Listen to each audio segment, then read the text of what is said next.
Hey, this is TW Jackson. You can call me T-Dub. I did this video for you. It's called The First Step to Stopping Your Breakup. And I did this because I really want to help and give you some direction, because I know this is such an emotionally trying time. It's easy to make mistakes, because I've been there before, and I've helped folks that have been here. And you wake up in the morning. You just don't want to wake up. You just don't even want to roll out of bed, and everything on the radio, every song reminds you of your ex. You go to work and you drive by all the places you used to eat and used to go to, and it's so tough to not do the wrong things because we're so emotional. So this is the purpose of the video, and I sure hope it helps you out. Oh, please keep in mind that technologically wise, I'm just a normal, everyday, average kind of guy. So please forgive me if I make a whole bunch of boo-boos and mistakes here. Very first thing, you may be past this point, but you don't want to panic. It's the very worst thing you can do. If you've already panicked in that, we're going to talk about that here in a minute. When you completely flip out and have an emotional breakdown, it only confirms their decision to break up with you.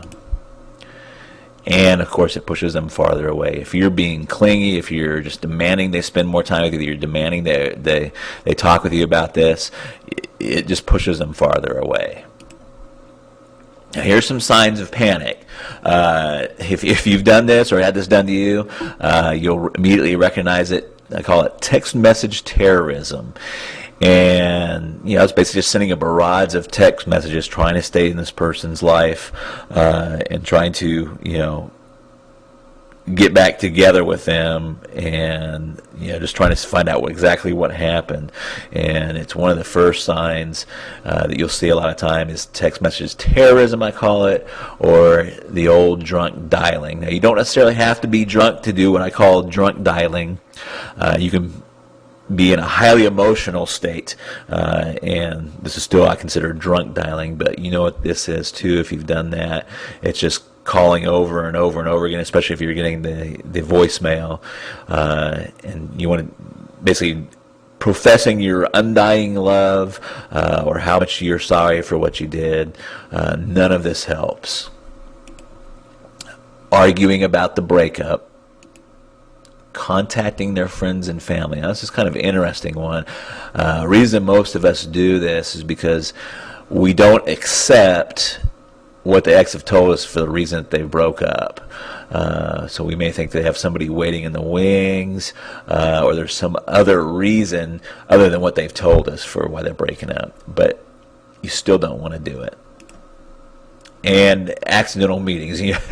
These don't really fool your ex, and they're not accidental. So another thing you don't want to do. So if you don't want to do all those things, what should you do? And this is really tough because you want to it's counterintuitive. What you should do is counterintuitive and opposite of your feelings. Your feelings inside are like, I've got to see them. I've got to tell them, what really happened. I've got to tell them how I really feel. And that's exactly opposite of what you should do. So here's the big secret. For right now, you want to agree with the breakup. That's right, you just calm, you're cool, and you agree with the breakup. Again, that's calm, and you're cool and okay with it. Now, you may already be past this point. Like I said, you might have already kind of freaked out a little bit. Don't feel bad, that happens. But if you run into them again or see their friends or family, you now want to be calm, cool, and okay with the breakup. And the big thing is you'll be way ahead of the game if you just don't do all that crazy stuff. We're talking about the text message terrorism, the drunk dialing, and trying to see all their family and friends in that. Now, why does this work? Well, it works for a lot of very powerful psychological reasons. I'm just going to talk about a couple. And I can't remember if it was my father or my grandfather that introduced me to this phrase, but it's so true through life. It's the hungry dog doesn't get fed. If you just imagine for a moment, you hear some scratching on your front door, and you open the door, and it's some mangy dog with his ribs sticking out, and he's you can tell he's starving to death. But your first instinct is to get him out, to get him away from your doorstep. Now, if you open that door and, it's a well-groomed dog, you tell he's fed, he's got a collar, he belongs to somebody, and you treat that dog a lot better than you treat the dog that's, kind of showed up on your doorstep hungry, if you will. Now, their main psychological reason, and please burn this into your head or memory, write it down, is people want what they can't have. This is so true. Whether it's jobs, when is it hardest to get a job? When you don't have a job. It's easy to get a job when you already have one. The same is true with money and credit. They loan money to people that don't need the money all the time. When you have no credit, it's almost impossible to get any credit. And the same things hold true with love and attention. So, if you've blown it, it's okay. Is there still a chance? You betcha. And here's what you want to do. You just want to write a short note and include these things. Don't add to it and don't take away from it. But you want to let them know you're okay with the breakup now. You tell him or her that you agree with the decision to break up. If you did something bad, like have an affair, just briefly apologize. If you didn't do anything bad, don't find something to apologize about. That will be worse. But if you did something bad, just briefly apologize. Then tell them something really exciting has happened in your life, and you need to tell them about it sometime. Let them know that you want to give them some time to themselves for now, and then close by saying, maybe at some point we can be friends. And remember, you want to be calm, and you want to have a cool tone. If you'd like a little example of this letter, just hang out for a second, and I'll give you a little example where you can get a little example. But this sets the stage for your next moves.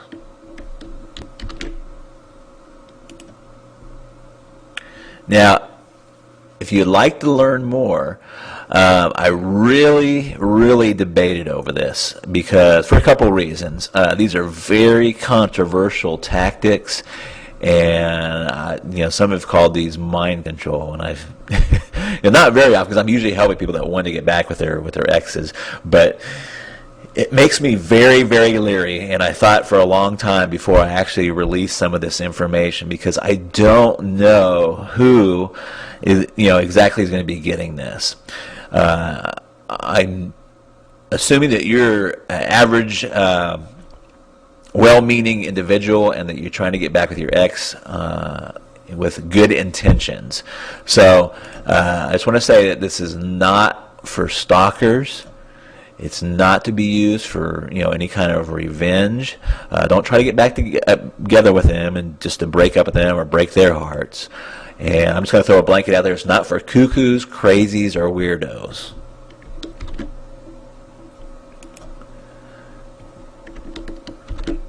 This is for just normal, loving people that have made some type of mistake in their relationships and want the best advantage of putting this back together and stopping their breakup and repairing their relationship. So if you'd like to learn more, just simply click the blue link below, or there may be a blue link to the right of this video. And I'll also have a little sample letter for you like I've showed you previously. So I hope this video has helped you, and I look forward to seeing you and rapping with you down the road. Talk to you later. Bye-bye.